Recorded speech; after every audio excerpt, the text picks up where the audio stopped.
یہ جو فیملی ہوتی ہے نا، یہ تسبیح کی طرح ہوتی ہے.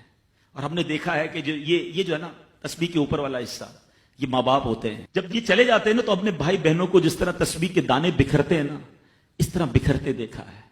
جب تک ماں باپ ہیں پہلے تو ان کی برکتیں لینا، اور جب یہ چلے جائیں نا تو یہ دانے بکھرنے مت دینا، جوڑ کے رکھنا اپنی فیملی کو.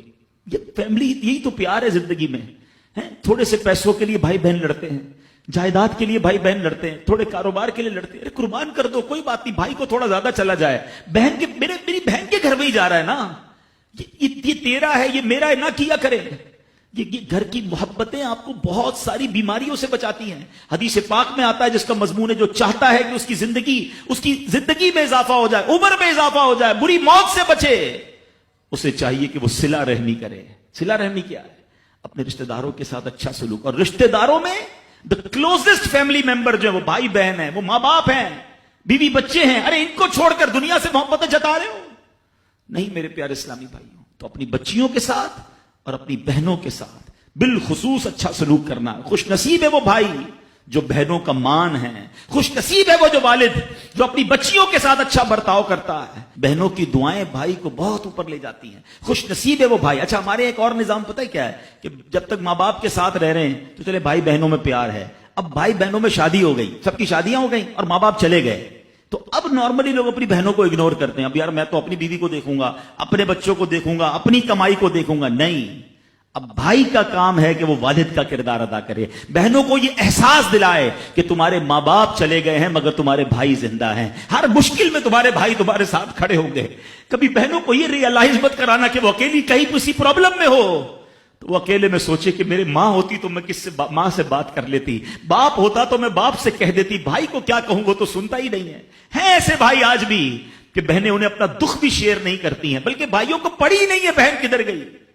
یہ مت کرنا. اگر تم اپنے ماں باپ کی روح خوش کرنا چاہتے ہو نا تو بھائی بہن جڑ کے رہو، بھائی بہنوں میں پیار رکھو. یہ پیسہ سب کچھ نہیں ہے. ارے جو کچھ میرے پاس ہے اگر میرے بھائی بہنوں پہ خرچ ہو جائے تو اس سے اچھی کیا چیز ہے. یہ یاد رکھے جو سوشل میڈیا پہ ہزاروں فرینڈ بنائے بیٹھے نا کہ میرے 5000 فرینڈ تو میرے 10,000 فرینڈ، کسی دن بستر پر پڑو گے نا اسپتال میں تو اس بستر کے کنارے تمہیں تمہارے بھائی بہن ہی نظر آئیں گے.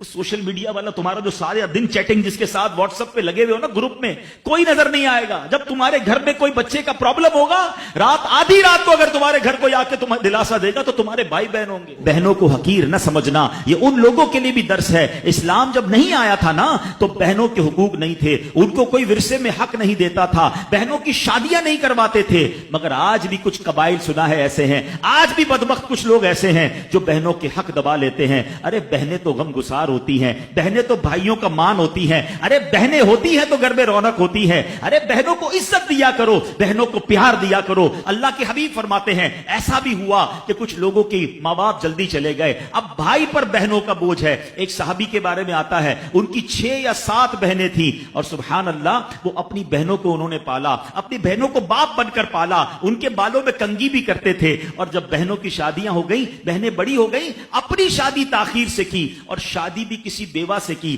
پوچھا گیا کہ کیوں بیوہ سے شادی کی؟ کہا میری بہنوں کو ایک ماں کی حاجت تھی، میں کوئی جوان لڑکی لے آتا تو بہنوں کا کیا ہوتا. اللہ اکبر. یہ صحابہ کا انداز. اور آج جو بہنوں کا حق دباتے ہیں، آج جو بہنوں کو ذلیل کرتے ہیں، نہ کرنا. ہمارا اسلام بہنوں سے محبت کا درس دیتا ہے.